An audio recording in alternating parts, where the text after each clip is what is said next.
Welcome to Kinfon Dermatology Classroom. Today I would like to go through a lecture on what is new in the pathogenesis of atopic dermatitis. This is the outline of my presentation.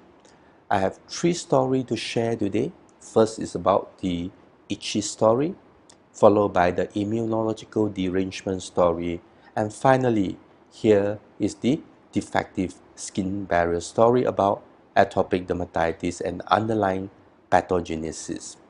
And this is a child with mild ichthyosis vulgaris. There's no evidence of atopic eczema at that point.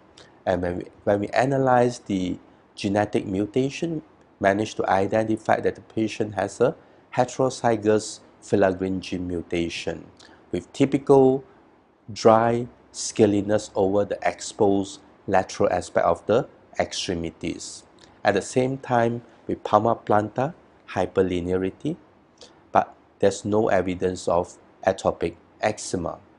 And the second case is a small severe form of ichthyosis vulgaris with compound heterozygous of filaggrin gene mutation. The skin is drier, more scaly, especially over the exposed area. At the same time, with keratosis pilaris, palmar-plantar hyperlinearity. As we follow up the patient, some of them start to evolve into atopic eczema, meaning over the forehead, in front of the elbows, and behind the knee.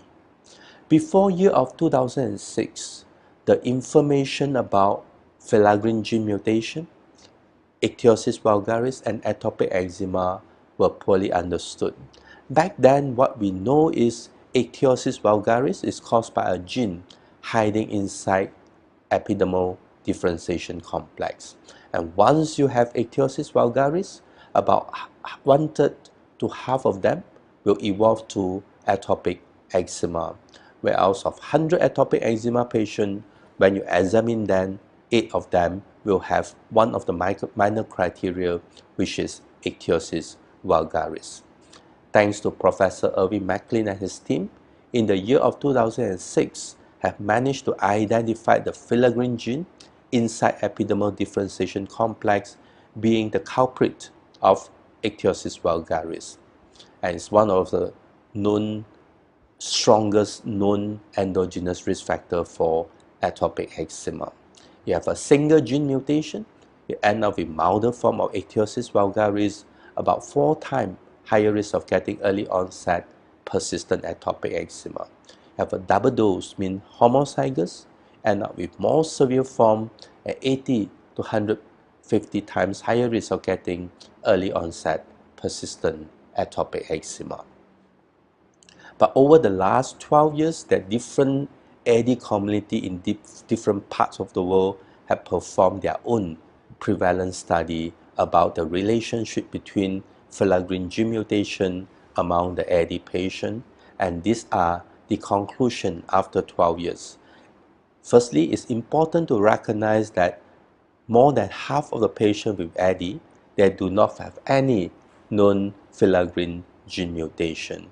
And about 40% of them with filaggrin gene mutation do not develop atopic dermatitis, and majority of them with AD and filaggrin gene mutation, they do outgrow the disease. So in short, filaggrin gene mutation is one of the strongest known endogenous risk factor for atopic eczema, but they are not causative gene for atopic eczema.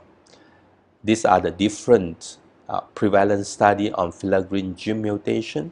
In my Asia region, the study showed that about 5.6 to 26% of the community in Asia carry at least one filaggrin gene mutation. Lowest in African country, highest in Northern United Kingdom, Ireland, goes all the way up to 55.8% of the patients with AD carry at least one filaggrin gene mutation.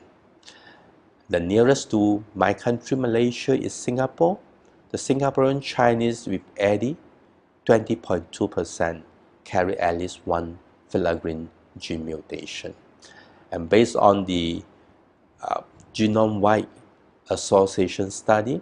At least 49 candidate genes are related to atopic dermatitis.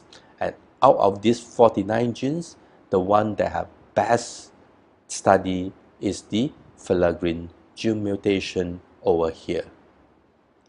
For any, if you have more, you have intention to know more about this subject, please go to www.pediatricdermatology.com.my. Thank you very much.